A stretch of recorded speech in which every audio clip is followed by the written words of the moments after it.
Hello, comment nous y est? Moi salue tout le monde qui est abonné avec Chanel là. C'est un grand plaisir pour moi pour me dire tout le monde un grand merci avec plaisir. Moi dis nous merci. OK, nous venons parler de deux bagages aujourd'hui bien chaud nous pas prêter. Premier bagage nous venons parler de monde qui toujours a veillé un péché moun fait. Tout le monde fait péché. Des fois, mon nan fin fait péché, li mande bon Dieu pardon, bon Dieu qui t'en fin pardonner moun sa, a fait moun sa bien marcher, et puis même gen moun qui toujours a veillé péché moun nan te fait depuis bien longtemps. Ça veut dire si spon veille péché moun te fait, nous même nous fait péché tout le monde fait péché. Mais soit veille péché un tel, ou veille péché un tel, ou veille péché c'est un tel, et ou même qui leur a temps pour demander bon Dieu pardon pour péché pas, ou pas temps. Ou veille péché mon trop. Parfois, entendez mon nom comme ça, dos m'a fait mal, sentiment fait mal, tout comme m'a fait mal. C'est pas rien, non? C'est péché pas avec péché pas un tel, avec péché pas l'autre qui font bout de sac sous de l'île qui fait tout la fait mal parce que pas temps vraiment pour demander pardon qui l'a temps la veille péché monde qui get demander pardon a fait la marcher lui-même la veille péché monde suspend veille péché monde c'est le conseil m'cabanon n'a vivre dans dernier temps veille péché pas nous et l'en fait un péché pour nous connaître pour nous demander bon Dieu pardon pour le pardonner nous pour péché que nous fait. OK? Deuxième bagage nous pour parler de lui c'est monde qui juger monde. Personne ne peut juger moun. C'est celle bon Dieu qui juger moun. Parfois, on a un monde comme si qui pas entendait l'évangile là vraiment dans jeune t'attendait et puis moun ça a fait des séries de bagailles. Moun a l'encleb, moun a pas converti, li pas même consacré le bon Dieu vraiment li juste tendait parce que pas tout le monde qui croit vraiment. Gen moun nan li entre la l'encleb, li fait tatou sous li filme libre. OK? Moun sa non drogue li fait tout bagay, li perce tout col. Ça veut dire moun sa son monde qui pas de compte bon Dieu. Et là on moun comme ça entre fou comme ça, li pas facile pour prendre l'évangile vraiment parce que trop ambiance pour li senti l'évangile là pas ka aider vraiment parce qu'elle est habitué avec ambiance li.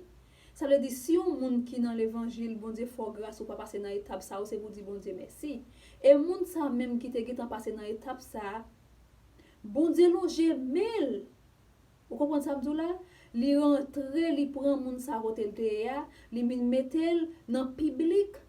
OK pour monde ça a expliquer qui ça te qu'on fait commenter li pas facile si pas bon Dieu qui longe mais pour moun ça commence à camper pour la dire qui saleté qu'on fait li pas jamais vinn dire saleté qu'on fait mais pour qui ça les moun a témoigner l'a dit mais qui saleté qu'on fait mais qui saleté qu'on fait et puis ou même ou a juger moun ça li pas fait sens encourager moun ça même nous même qui dans l'église n'a fait même bagay là encourager moun nan parce que li vinn joindre nous quand nous te.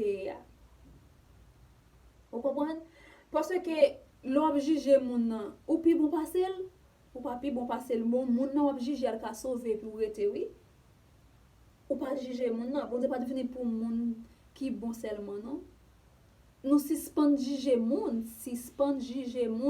Des fois moun ou juger moun nan parce que tout col c'est tatou. Et puis le monde bon Dieu pardon même si col gen tatou ou bon ou même ko pa gen tatou ka pedi. Zore ou pa gen paquet zono ou pas dans drogue ou pas qu'on a dans club ou pas qu'on a ou ka perdi parce que c'est moun ça ou juger moun ça et pour autant moun ça li ka mande bon Dieu pardon et depuis bon Dieu prend let sans c'est pas bon Dieu qui prend un moun comme ça li pas facile suspend juger moun son bagay pas fin comprendre encore pour une fille jeune un garçon a crier pour lui et un garçon jeune une fille a crier pour lui. Ça c'est pas problème pour personne mais depuis un monde qui te font bagay qui pas bon li est conscient que bon Dieu retire dans saleté ya li pa gen tan mouri bon Dieu sauver moun sa crier moun sa brûler moun sa gen problème la lamenter dans pied bon Dieu et puis ou jwenn gen moun ki bay tèt yo problème, ça veut dire moun n'a pas crier. Nan pied bon Dieu, mais c'est nan pied on l'homme qui a crier, m'pa ki problème ça gen là-dedans non. Si moun nan te non bagay qui pas bon la crier nan pied bon Dieu, et puis ça son problème, on toujours jwenn gan pile moun qui bay tèt yo problème pour ça. Tant que bay on moun problème k'ap crier pour l'homme pareil. C'est tout normal pour moun nan crier. Les moun nan vin repenti de ça t'a fait, li songe ça t'a fait pas bon. Moun sa crier dans pied bon Dieu, pas moun nan chance li pour crier parce que c'est li kon côté le sorti, pas juger.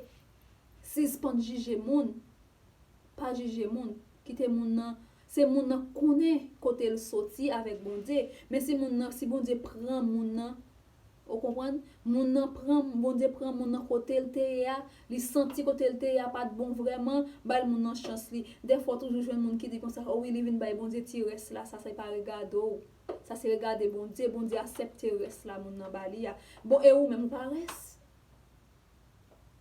Vous comprenez? Ou pas reste. Bay moun nan chance li. S'il vous plaît, bay moun yo chance yo, les moun yo t'aider yo entrer aider yo nous même qui ande dans l'église. Nous pas supposé nous pi mal, n'a parler l'autre moun mal qui t'aider yo. Ça veut dire comme si c'est celle ça yo qui péché, c'est pas celle ça yo qui péché, nous même tout nous fait pécher tout. C'est pour nous prendre temps nous tout, pour nous demander bon Dieu pardon pour péché pas nous, pour bon Dieu pardonner ni péché nous, ni péché pas famille pas nous, suspend veiller monde, suspend juger monde qui te bon Dieu juger. C'est un petit conseil ça moi te porter pour nous, suspend juger monde et suspend veiller péché monde, veiller péché pas nous. Merci pour tout le monde qui sur channel YouTube là, moi salue non et moi qui un grand bisou pour tout le monde. Bye bye à tout le monde. I love you.